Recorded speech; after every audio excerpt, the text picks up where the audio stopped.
Result স্থগিতকরণ high court থেকে যে আসলে অর্ডারটা দেওয়া হয়েছে সেটার পর তোমাদের আসলে যেই প্রশ্নটা সবচেয়ে বেশি সেটা হচ্ছে পরীক্ষা কি আবার হতে পারে কি না।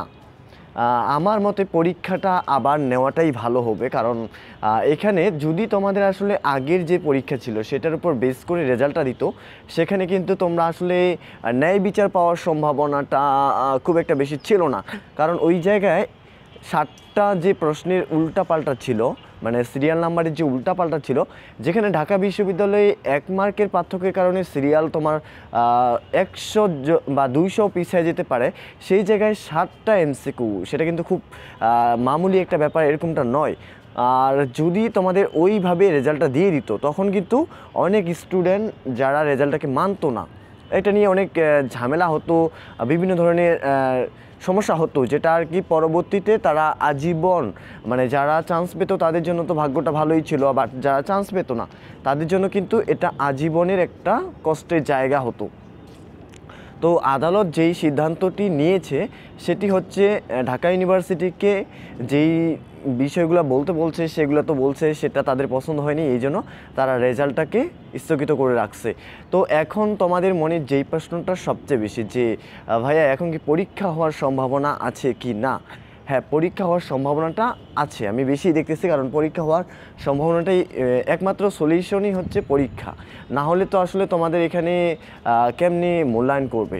তো এই জায়গাটায় যেহেতু আসলে ঢাকা ইউনিভার্সিটি অনেক দিন হয়ে গেছে এক্সাম হওয়ার, এবং তোমাদের আসলে রেজাল্ট দেওয়ার মুহূর্তে এসে এই ব্যাপারটা ঘটেছে, তো এই জায়গাটায় ঢাকা ইউনিভার্সিটি যেটা করতে পারে সেটা হচ্ছে পরীক্ষাটা এমসিকিউ নেওয়ার একটা সম্ভাবনা আছে।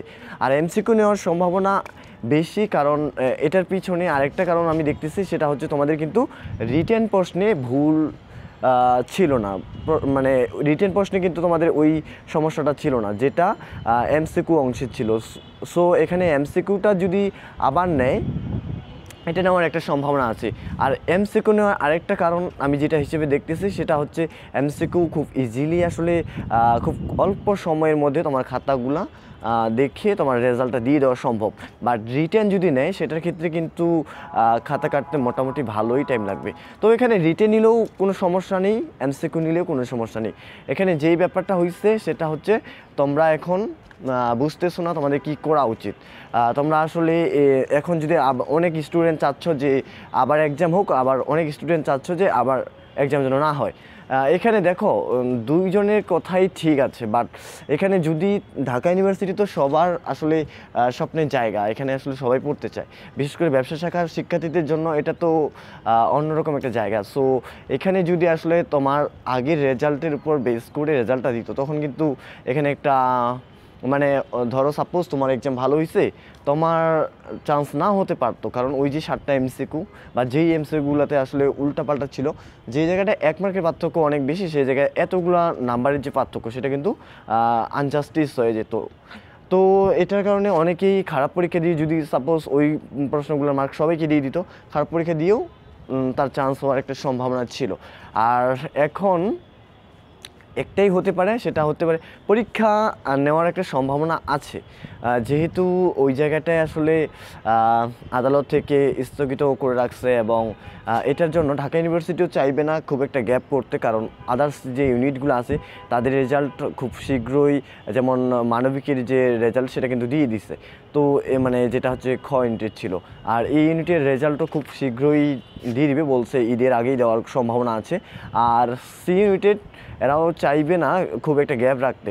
তো ঈদের পরে আসলে এখন যেহেতু আমাদের ইউনিভার্সিটি অনেকটা বন্ধ, মেবি এটা ডিসিশনটা খুব শীঘ্রই দিবে। বাট এটা তোমরা এখন কি করবা সেটা হচ্ছে, তোমরা আদার্স ইউনিভার্সিটিগুলোর জন্য তো এখন প্রিপারেশন নিচ্ছে তোমরা, যেমন রাজশাহীর জন্য, গুচ্ছের জন্য। তো ওই জায়গাটায় প্রিপারেশন নেওয়ার সাথে সাথে তুমি আগে যেগুলো পড়ছো সেগুলোকেও একটু কন্টিনিউ করবা, না হলে আসলে পরবর্তীতে যদি এক্সাম হয় তখন কিন্তু তোমাকে